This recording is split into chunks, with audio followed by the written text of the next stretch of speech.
Breaking news చూస్తున్నారు. Iran, Israel, America మధ్య యుద్ధం రోజు రోజుకి పతాక స్థాయికి చేరుకుంటోంది. ఇది వెరీ కామన్ డైలాగ్ అయిపోయింది కదా. కానీ ఇప్పుడు మీరు మాట్లాడుకుంటోంది, ఇన్ఫాక్ట్ మీరు వింటోంది, నేను అంటోంది ఒకటి.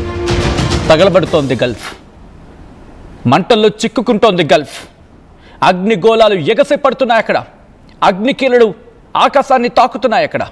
Gulf దేశాలపై మిసైల్స్తో విరుచుకుపడుతోంది Iran. ఒమన్పై భారీ దాడి చేస్తుంది ఇరాన్. ఒమన్ ఆయిల్ స్టోరేజ్ ఫెసిలిటీపై అటాక్ చేస్తుంది. అక్కడ భారీగా మంటలు ఎగసి పడుతున్నాయి. మంటల్లో 3 ఆయిల్ ట్యాంక్స్ మాడిపోతున్నాయి. సలాలా పోర్టు సమీపంలో ఈ ఘటన చోటు చేసుకుంది.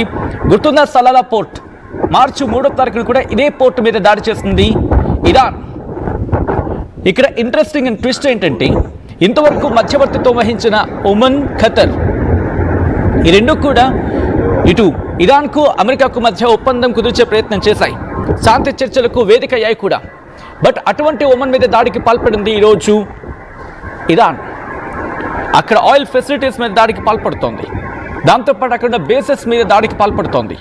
ఈరోజు ఇరాన్ ఒకటే అంటోంది, చూస్తారా, నేనంటే ఏంటో చూపిస్తాను అంటుంది. నేనంటే ఏంటో చూపిస్తాను, చూస్తారా అంటోంది, సవాల్ చేస్తోంది. ఒక్క చుక్క క్రూడ్ ఆయిల్ పోతుందా, ఒక్క చుక్క క్రూడ్ ఆయిల్ పోతుందా చూసుకుందాం అంటూ దాడులకు పాల్పడుతుంది. ఈ నేపథ్యంలో దానికి సంబంధించి విజువల్స్ మీరు చూడడం జరుగుతోంది RTV స్క్రీన్ మీద. కొద్దిసేపటి క్రితం ఈ డెవలప్మెంట్ చోటు చేసుకుంది. ఇటు కొన్ని రోజులుగా ఈ దాడులు తీవ్రతరం అవుతుంటే లేటెస్ట్ డెవలప్మెంట్ గురించి మాట్లాడుకుంటున్న సందర్భం, ఒమన్ భద్రతా దళాలు దేశ గగనతలంలోకి ప్రవేశించిన అనేక డ్రోన్లను విజయవంతంగా కూల్చేశాయంటూ కూడా ఆ దేశ మినిస్ట్రీ ఆఫ్ డిఫెన్స్ చెప్పుకొచ్చిందంటే అర్థం చేసుకోవచ్చు. సలాలా ఓడర్ రేవుపై దాడి గురించి కూడా మాట్లాడుకుంటున్నాం. దురదృష్టవశాత్తు అంటూ కూడా దేశం చెప్తోంది, కొన్ని డ్రోన్లు సలాలా రేవులోని ఇంధన నిల్వ ట్యాంకులను ఢీకొన్నాయి. దీనివల్ల అక్కడ మంటలు చెలరేగాయంటూ మాట్లాడుకుంటున్న సందర్భం విజువల్స్ మీరు చూడొచ్చు. లేటెస్ట్ విజువల్స్ ఇవి RTV స్క్రీన్ మీద ఎక్స్క్లూజివ్ విజువల్స్ మీరు చూడడం జరుగుతోంది. ప్రస్తుతం అక్కడ ఎటువంటి పరిస్థితి ఉందనేది, ఇది ఒమన్లో జరిగిన దాడికి సంబంధించి విజువల్స్. ఫ్రమ్ ద బిగినింగ్ వెళ్ళే ప్రయత్నం చేద్దాం. అక్కడ ఎటువంటి పరిస్థితి ఉందని చెప్పి, ఎప్పుడైతే అక్కడ డ్రోన్లను కూల్చేశారో, ఆ కూల్చిన తర్వాత అక్కడ వెళ్ళి శకలాలు పడ్డాయి. దీంతో అక్కడ ఉన్న ఆయిల్ ట్యాంకర్లు, 3 ఆయిల్ ట్యాంకర్లు ఒక్కసారిగా మంటలు అంటుకున్నాయి ఆ ఆయిల్ ట్యాంకర్లకి. దీంతో మంటలు ఎగసి పడుతున్నాయి, అగ్నిగోళం ఎగసి పడుతోంది. పూర్తిగా గల్ఫ్ చమురుతో నిండే గల్ఫ్ ఇప్పుడు మంటలలో కూరుకుపోతోంది. మీరు చూడొచ్చు, ఆ దాడి జరిగిన తర్వాత అగ్నిగోళం, ఫైర్ బాల్ ఏ స్థాయిలో గాల్లోకి ఎగసిపడింది అనేది బహుశా దూరం నుంచి చూస్తున్నాం కాబట్టి మనకి నార్మల్గా అనిపించవచ్చు. కానీ కొన్ని కిలోమీటర్ల మేర ఆ నల్లటి పొగ ఆవరించేసింది. అక్కడ పరిస్థితిని ప్రస్తుతం అంతర్జాతీయ సమాజం పరిశీలిస్తున్నాం అంటోంది. గల్ఫ్ దేశాల్లో దాడిని అమెరికా ఖండించడం జరుగుతోంది. మరి ముఖ్యంగా ఒమన్ ఆయిల్ స్టోరేజ్పై దాడిని అమెరికా కూడా ఖండిస్తోంది.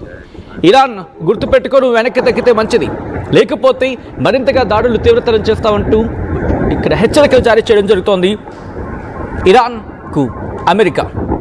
ఇదే అంశం మీద ministry of defence Oman react అయింది.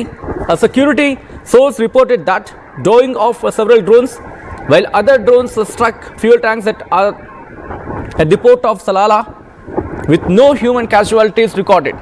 The competent authorities are exerting all efforts to monitor and counter these treacherous attacks, safeguarding the security of the homeland, citizens and residents. May God preserve Oman safe and secure అంటూ కూడా చెప్పుకొచ్చింది Oman. వాళ్ళ ప్రాణాలను కాపాడే ప్రయత్నం చేస్తుంది. మీరు చూడొచ్చు, మినిస్ట్రీ ఆఫ్ డిఫెన్స్ ఒమన్ చేసిన ట్వీట్ అది.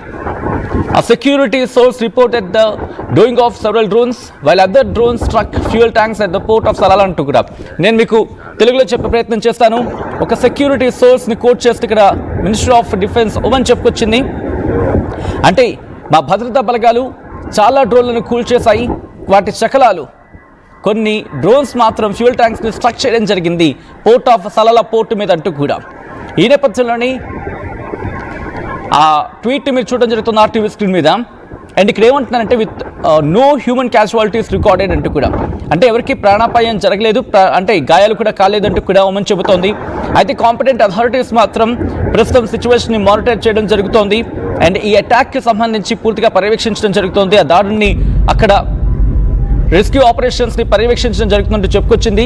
At the same time security of homeland అంటే తమ దేశ భద్రతకు, తమ దేశ ప్రజలకు, పౌరులకు ఎటువంటి ఇబ్బంది కలగకుండా వాళ్ళని కాపాడేందుకు, వాళ్ళ భద్రత కోసం తగిన ఏర్పాట్లు చేయడం జరుగుతుందంటూ కూడా ఒమన్ చెప్పుకొచ్చింది.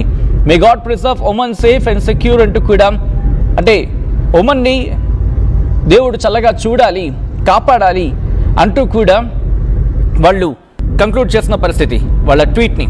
అండ్ ఈ క్రమంలోనే ప్రస్తుతం గల్ఫ్ దేశాలపై ప్రపంచం చూస్తోంది. ఎందుకంటే గల్ఫ్ దేశాల్లో ప్రస్తుతం పరిస్థితి అలా ఉంది, మండిపోతోంది, తగలబడిపోతోంది. ఈ రోజుకి ఏ స్థాయిలో దాడులు జరిగాయండి, ఆ డీటెయిల్స్ కూడా నేను చెప్పే ప్రయత్నం చేస్తాను. జస్ట్ ఈ రోజుకి సంబంధించి అఫ్కోర్స్ మీరు పాత దాని గురించి లేకపోతే పాత విషయాల గురించి మీరు విని ఉండొచ్చు కాక, కానీ నేను ఒకసారి లేటెస్ట్ ఇన్ఫర్మేషన్ చెప్పే ప్రయత్నం చేస్తాను ఈ రోజు జరిగిన దాడుల గురించి. బట్ అంతకన్నా ముందు ఒమన్పై ఇరాన్ చేసిన దాడులు మార్చి 1వ తారీఖున డ్రోన్లతో దాడులు ప్రారంభించింది. ఇరాన్ వరుసగా డ్రోన్లతో ఒమన్లోని వ్యూహాత్మక ప్రాంతాలను లక్ష్యంగా చేసుకుని వాటిని ఢీకొట్టింది. ఆ తర్వాత మార్చి 2న the very next day oil ట్యాంకర్పై దాడి చేస్తుంది. మస్కట్ తీరానికి 96 కిలోమీటర్ల దూరంలో మార్షల్ ఐలాండ్స్ ఉంటుంది. అక్కడ మార్షల్ ఐలాండ్స్ జెండాతో వెళ్తున్న ట్యాంకర్ను డ్రోన్ బోట్ ఢీకొట్టింది. దీంతో ఒకరు మరణించారనేది వినిపించే మాట. ఆ విషయాలు ఒకసారి చూద్దాం.